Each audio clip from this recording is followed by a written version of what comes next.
بسم اللہ الرحمن الرحیم۔ قرآن مجید کی جو آیت آپ کے سامنے تلاوت کرنے کا شرف حاصل کیا گیا ہے، اس میں اللہ تعالیٰ جل شانہ نے اس شخص کی کہانی کو بیان کیا ہے جو قیامت کے دن جہنم کی طرف جا رہا ہوگا۔ کچھ لوگ اسے پوچھیں گے ما سلککم فی سقر، کہ تم جہنم میں کیوں جا رہے ہو؟ تو وہ جواب میں کہے گا لم نک من المصلین، کہ ہم نماز نہیں پڑھا کرتے تھے۔ آج جہنم میں جانے کا سبب نماز نہ پڑھنا ہے۔ پنجگانہ نماز ہر عاقل بالغ مرد اور عورت پر فرض کی گئی ہے، اور قرآن مجید میں مختلف صیغوں سے 700 سے زائد مرتبہ اس کی تاکید ارشاد فرمائی گئی ہے۔ سینکڑوں احادیث نماز کی تاکید، فضائل، ادا کرنے کی ترغیب اور نہ پڑھنے پر ترہیب میں وارد ہیں۔ اگر کوئی شخص نماز کا انکار کرتا ہے تو وہ دائرہ اسلام سے خارج ہے، لیکن اگر کوئی سستی کی وجہ سے نماز نہیں پڑھتا، صرف سستی کی وجہ سے نہیں پڑھتا، اللہ کا حکم جانتا ہے، اس کو کہا جائے آؤ نماز کو، تو وہ آگے سے مذاق نہیں کرتا یا نماز کا تمسخر یا استحقار نہیں کرتا، بلکہ بس اپنی سستی کی وجہ سے مسجد میں نہیں آتا۔ جو نماز کو ہلکا جانے، خفیف جانے، وہ بھی دائرہ اسلام سے خارج ہے اور کافر ہے۔ لیکن جو شخص اس کو اللہ کا حکم جانتا ہے اور اس کو پڑھنا اپنے اوپر ضروری سمجھتا ہے، لیکن سستی کی وجہ سے پڑھ نہیں سکتا، تو اس کے بارے میں علماء کی آراء مختلف ہیں۔ حضرت امام اسحاق اور حضرت امام احمد رضی اللہ تعالی عنہما آپ تو فرماتے ہیں کہ ایسا شخص کافر ہے اور اس کو قتل کرنا واجب ہے۔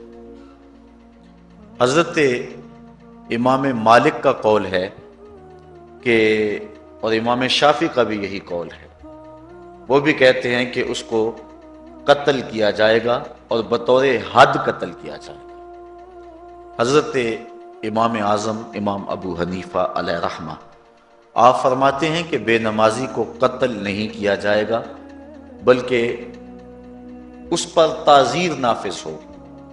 یہ حاکم وقت کی ثواب دید پر ہے کہ وہ اس پر کیا سزا دیتا ہے، اور فرمایا اس کو 7 قید کیا جائے گا اور توبہ کے لیے اس کو زور دیا جائے گا۔ اگر وہ توبہ کر لے تو اس کو قید سے باہر نکال لیا جائے گا، ورنہ اس کو قید رکھا جائے گا۔ صحابہ کہتے ہیں کہ ہم کسی عمل کے تارک کو کافر نہیں سمجھتے تھے سوائے نماز کے تارک کے، اور آقا کریم علیہ السلام کا ایک فرمان ہے من ترک الصلاۃ متعمدا فقد کفر جہارا، جس نے جان بوجھ کے نماز چھوڑی اس نے اعلانیہ کفر کیا۔ امام اعظم امام ابو حنیفہ علیہ رحمہ وہ فرماتے ہیں کہ یہ حدیث محل ترہیب میں ہے، گویا اس نے کافروں والا کام کیا، اس لیے آپ یہ فتویٰ دیتے ہیں کہ اس کو قید کیا جائے گا اور نماز کی پابندی کا زور دیا جائے گا، اور وہ توبہ کرے تو اس کو چھوڑ دیا جائے گا۔ لیکن باقی ائمہ بعض کہتے ہیں اس کو حداً قتل کیا جائے، اور امام اسحاق اور امام احمد کہتے ہیں اس کو قتل کرنا واجب ہے۔ تو بے نمازی جو اللہ کے حکم کی پابندی سستی کی وجہ سے نہیں کرتا، یہ اس کے لیے حکم ہے۔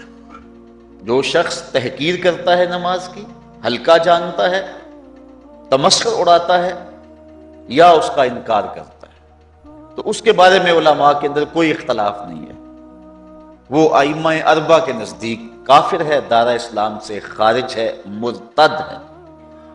لیکن سستی کی وجہ سے نماز نہ پڑھنے والا، اس کے بارے میں علماء کا یہ موقف ہے۔ حضرت غوث اعظم الشیخ سید عبد القادر جیلانی علیہ رحمہ آپ فرماتے ہیں کہ بے نمازی کو مسلمانوں کے قبرستان میں دفن نہ کرو۔ حضرت سلطان باہو علیہ رحمہ آپ کا قول ہے کہ بے نمازی سے خنزیر بھی پناہ مانگتا ہے۔ حضرت شیخ سعدی شیرازی فرماتے ہیں بے نمازی کو قرض نہ دو، جو اللہ کا قرضہ ادا نہیں کرتا تمہارا قرض کیسے لٹائے گا۔ اب آئیے ہم حضور علیہ السلام کے فرامین دیکھتے ہیں اس حوالے سے۔ حضرت جابر بن عبداللہ انصاری رضی اللہ تعالی عنہ سے مروی ایک روایت، جس کو امام ابو داؤد نے روایت کیا، امام نسائی نے روایت کیا، دیگر محدثین نے روایت کیا۔ آقا کریم نے ارشاد فرمایا بین الرجل و بین الکفر ترک الصلاۃ، آدمی اور کفر کے درمیان ترک صلاۃ ہے، یعنی بندہ مومن اور بندہ کافر کے درمیان ترک صلاۃ ہے۔ جو نماز پڑھتا ہے وہ مومن ہے، اور جو نماز نہیں پڑھتا تو وہ کافروں والا کام کرتا ہے، یا دیگر ائمہ کے نزدیک وہ کافر ہے۔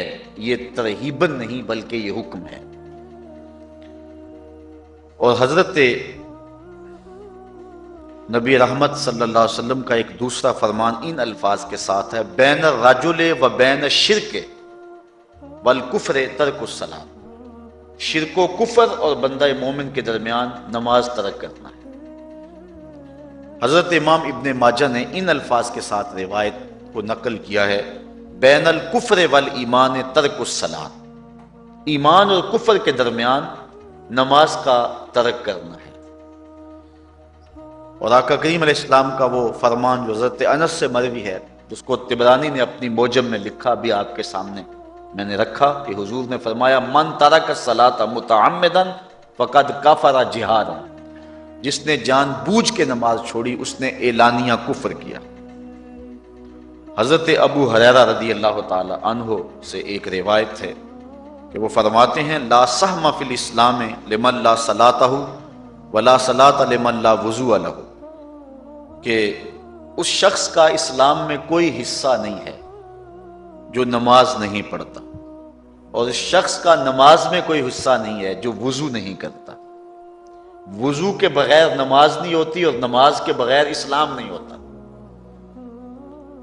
اور اسی روایت کو بالفاظ دیگر حضرت عبداللہ ابن عمر رضی اللہ تعالی عنہ نے حضور سے یوں روایت کیا ہے، طبرانی نے اپنی موجم میں اس کو لکھا لا ایمان لمن لا امانتہ ولا صلاۃ لمن لا طہور لہ ولا دین لمن لا صلاۃ لہ۔ حضور فرمایا کہ اس شخص کا ایمان نہیں جس میں امانت نہیں، اور اس شخص کی نماز نہیں جس کو پاکیزگی حاصل نہیں، اور اس شخص کا دین نہیں جس کو نماز نصیب نہیں۔ حضرت امام ابن ماجہ نے اس روایت کو اپنے الفاظ کے ساتھ روایت کیا ہے۔ حضرت بریدہ رضی اللہ تعالیٰ عنہ اپنے باپ سے روایت کرتے ہیں، اور وہ حضور سے روایت کرتے ہیں۔ حضور علیہ السلام نے ارشاد فرمایا ان العہد الذی بیننا و بینہم الصلاۃ فمن ترکھا فقد کفر، کہ ہمارے اور ان لوگوں کے درمیان جو معاہدہ ہے وہ نماز کا ہے، جس نے نماز کو چھوڑ دیا اس نے کفر کیا، یعنی ہمارا اور ان کا پھر اب معاہدہ باقی نہیں رہے گا۔ حضرت امام بخاری نے روایت نقل کی ہے، حضور نے ارشاد فرمایا من ترک الصلاۃ العصر فقد حبط اعمالہ، جس نے عصر کی نماز چھوڑی اللہ اس کے سارے عمل برباد کر دیتا۔ حضرت ابو ہریرہ رضی اللہ تعالی عنہ سے روایت ہے جس کو امام ابن ماجہ نے اور امام نسائی نے روایت کیا ہے، وہ حضور سے روایت کرتے ہیں، بڑی مشہور روایت ہے۔ حضور نے ارشاد فرمایا ان اول ما یحاسب بہ العبد بصلاتہ فان صلحت فقد افلح وانجح وان فسدت فقد خاب وخسر۔ فرمایا قیامت کے دن بندے سے سب سے پہلا حساب نماز کا لیا جائے گا، اگر اس کی نماز ٹھیک ہو گئی تو وہ فلاح پا گیا، اگر پہلا تول ٹھیک آ گیا تو وہ کامیاب ہے، وانجح اور نجات پا گیا، وان فسدت فقد خاب وخسر، اور اگر پہلا تول ہی ٹھیک نہ ہوا تو پھر وہ ذلیل و رسوا ہو گیا۔ حضرت عبادہ بن صامت رضی اللہ تعالیٰ عنہ سے ایک طویل روایت ہے. وہ کہتے ہیں کہ حضور علیہ السلام نے مجھے 7 چیزوں کا حکم دیا، مجھے وصیت کی کہ ان 7 کاموں کو کرنا ہے. ان کے اندر جو دوسری چیز تھی وہ حضور نے یہ ارشاد فرمائی وَلَا تَتْرُكُ الصَّلَاةَ مُتَعَمِّدِينَ فَمَنْ تَرَكَهَا مُتَعَمِّدًا فَقَدْ خَرَجَ مِنَ الْمِلَّةِ، کہ جان بوجھ کے کبھی نماز نہ چھوڑنا، جس نے نماز چھوڑی وہ ملت اسلامیہ سے نکل گیا. اور حضرت معاذ بن جبل رضی اللہ تعالی عنہ سے بھی ایک طویل روایت ہے کہ حضور نبی رحمت صلی اللہ علیہ وسلم نے ان کو 10 وصیتیں کی تھی. حصول برکت کے لیے یہ ساری حدیث میں آپ کے سامنے رکھ دیتا ہوں. کہتے ہیں اوصانی رسول اللہ صلی اللہ علیہ وسلم بعشر کلمات، حضور نے مجھے 10 باتیں ارشاد فرمائیں، حکمت سے بھری اور رحمتوں سے بھری ہوئی ایک ایک بات ہے. ان کے بول بہاروں جیسے اور اصحاب ستاروں جیسے. تو اتنا خوبصورت کلام، لہو خورشید کا ٹپکے اگر ذرے کا جگر چیر. حضور نے 10 باتیں حضرت معاذ بن جبل رضی اللہ تعالی عنہ کو بطور وصیت ارشاد کی.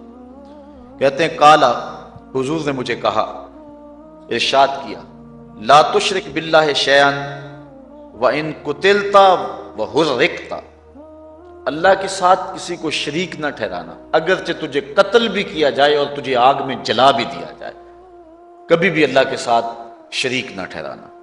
دوسری بات حضور نے مجھے یہ ارشاد فرمائی وَلَا تَعْصِ وَالِدَيْكَ وَإِنْ أَمَرَاكَ أَن تَخْرُجَ مِنْ أَهْلِكَ وَمَالِكَ، کہ اپنے والدین کی کبھی نافرمانی نہ کرنا، اگرچہ تجھے حکم دیں کہ اپنے مال کو اور اپنے بچوں کو لے کے گھر سے نکل جا، تو کہا یہ کر لینا، نکل جانا، لیکن والدین کی نافرمانی نہ کرنا. تیسری بات حضور نے ارشاد فرمائی وَلَا تَتْرُكَنَّ صَلَاةً مَكْتُوبًا مُتَعَمِّدًا فَإِنَّ مَنْ تَرَكَ صَلَاةً مَكْتُوبَةً مُتَعَمِّدًا فَقَدْ بَرِئَتْ مِنْهُ ذِمَّةُ اللَّهِ.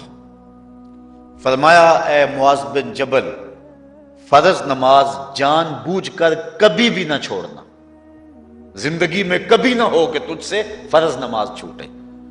اس لیے کہ جس نے فرض نماز جان بوجھ کے چھوڑ دی، اللہ اور اس کے رسول نے اس سے اپنا ذمہ اٹھا لیا.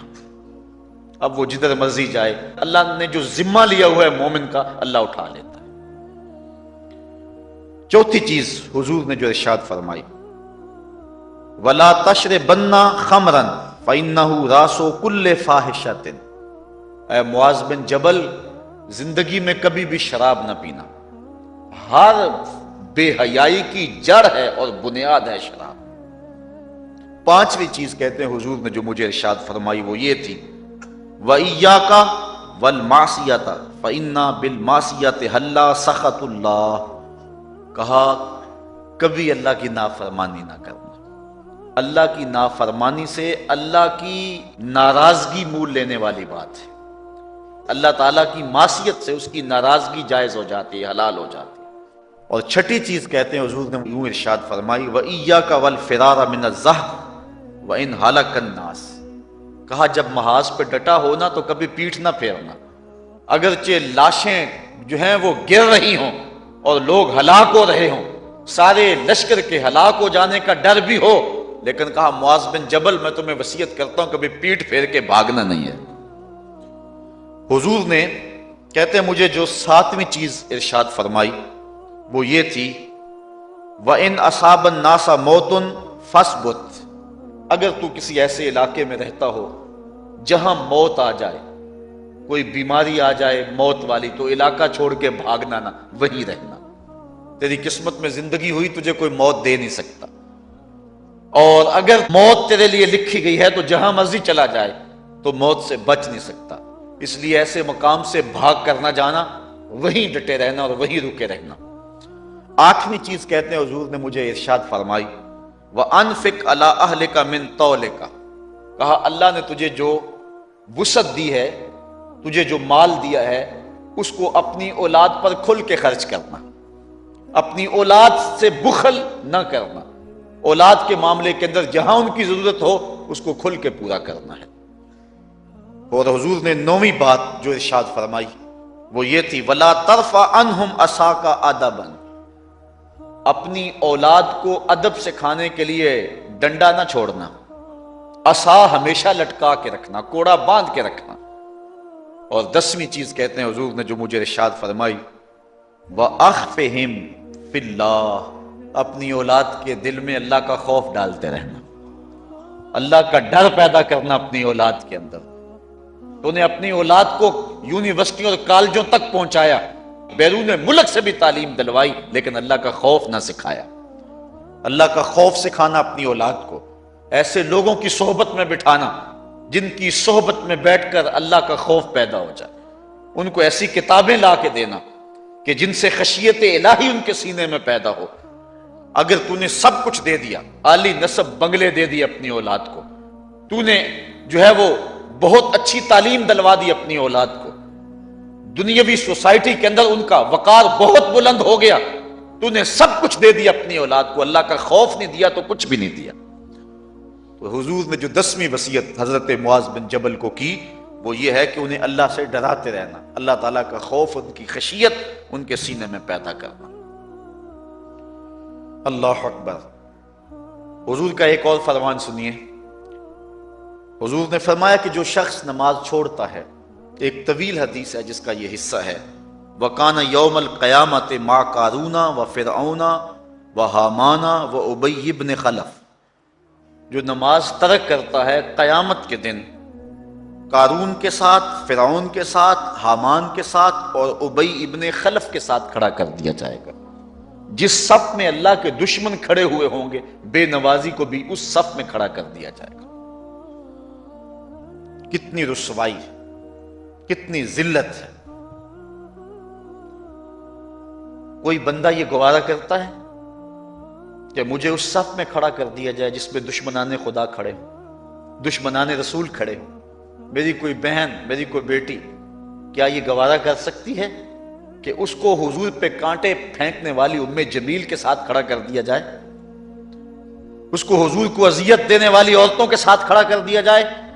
نہ میری کوئی بہن اور نہ کوئی میری ماں اس بات کو گوارا کرتی۔ تو جب ہم یہ گوارا نہیں کرتے تو پھر ہمیں عزم کرنا چاہیے کہ آج کے بعد نماز نہیں چھوڑنی ہے۔ میں نے کسی جگہ پہ یہ بات بیان کی اور ساری گفتگو اسی عنوان سے ہوئی، کچھ ماحول ایسا بنا ہوا تھا، تو مجھے بعد میں صابر نامی وہاں کے ایک ساتھی نے فون کیا 2 یا 3 دن کے بعد، کہنے لگا کہ ہماری بستی میں ایک شخص بھی بے نمازی نہیں رہا ہے۔ اس حدیث کا زور اتنا ہے، اس حدیث کا وزن اتنا ہے۔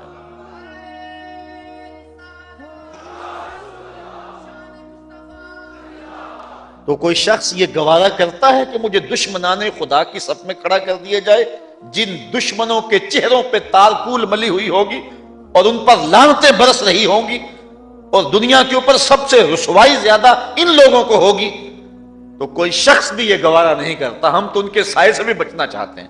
میرے مالک، ہمارا حشر ان کے ساتھ نہ کرنا، ہمارا حشر تو ابو بکر عمر کے ساتھ کرنا، ہمارا حشر تو عثمان غنی کے ساتھ کر دینا، ہمارا حشر تو مولا کائنات کے ساتھ کر دینا۔ مالک، ہمارا حشر بریلی کے امام احمد رضا کے ساتھ کر دینا، ہمارا حشر امام غزالی کے ساتھ کر دینا، بلال حبشی کے ساتھ کر دینا۔ ہماری آرزویں تو یہ ہیں، ہماری تمنائیں تو یہ ہیں۔ ہم تو کہتے ہیں مولا کل قیامت کے دن اٹھیں تو داتا کے قدموں میں اٹھیں، خواجہ اجمیری کی چوکھٹ سے اٹھیں، ہم اٹھے تو شاہ نقشبند بخاری کا جلوس آگے ہو، ہم اس جلوس کے ساتھ شامل ہوں، خواجہ معین الدین چشتی کی غلامی میں اٹھے، ہم حضرت غوث اعظم کی نوکری میں اٹھیں، حضرت شیخ شہاب الدین کی نوکری میں اٹھیں۔ ہماری آرزویں تو یہ ہیں، ہماری تمنائیں تو یہ ہیں، لیکن اگر ہم یہ چاہتے ہیں کہ ہم ان لوگوں کے ساتھ اٹھیں تو پھر ایک نماز بھی ترک نہیں کرنا ہوگا، اور اگر نماز ترک ہو گئی تو کتنی بڑی سزا ہے، کتنی بڑی رسوائی ہے، کتنی بڑی ذلت ہے، اور یہ آپ کے رسول کا فرمان ہے۔ اللہ اکبر، کہ قیامت کے دن وہ شخص جو نماز نہیں پڑھتا، قیامت کے دن اس کو دشمنان خدا کی صف میں کھڑا کر دیا جائے گا۔ یہ ہو نہیں سکتا کہ ہم نے یہ حدیث سن لی اور اب نماز قصداً چھوڑیں۔ آج عزم کر کے اٹھیں، اور اولاد نہیں آئی بیٹیاں نہیں آئیں، گھر والے نہیں آئے، لیکن جا کے اس بات کو گھر میں نافذ کرنا ہے، اس کو حکمن نافذ کرنا ہے گھر کے اندر۔ ہمارا گھر ہو رسول اللہ کی امتی کا اور گھر میں کوئی بے نماز ہو، یہ حکم دینا ہے، وَأْمُرْ أَهْلَكَ بِالصَّلَاةِ، فرمایا اپنے گھر والوں کو نماز کا حکم دو۔ اس گھر میں نحوست ہوتی ہے جس گھر میں بے نمازی ہوتے ہیں۔ اس لیے آج ہم یہاں سے عزم کر کے جانا ہے کہ آج کے بعد ہم نماز نہیں چھوڑیں گے انشاءاللہ۔ اتنے زور سے کہو کہ شیطان کا کلیجہ پھٹ جائے۔ اللہ ہماری اس انشاءاللہ کو قبول کرے، قبول کرے۔ اللہ ہم کو پنجگانہ سجدے کی توفیق دے۔ کتنا بد نصیب ہے شخص کہ جس کی پیشانی اس کے حضور جھکتی نہیں، سارا دن کبھی کسی کو سیلوٹ کرتا ہے، کبھی کسی کو سیلوٹ کرتا ہے، کہتا ہے میرے اس سے بھی تعلق ہونے چاہیے، اس سے بھی واسطہ ہونا چاہیے، اس سے بھی رابطہ ہونا چاہیے، کبھی دنیا میں کام پڑ جاتا ہے، اس سے بھی تعلق رہنا چاہیے میرا۔ کہاں کہاں صبح سے لے کر شام تک سلوٹ مارتا ہے، ایک اللہ کے حضور نہیں جھکا جاتا۔ اقبال علیہ رحمہ کہتے ہیں ایک سجدہ جسے تو گراں سمجھتا ہے، ہزار سجدے سے آدمی کو دیتا ہے نجات۔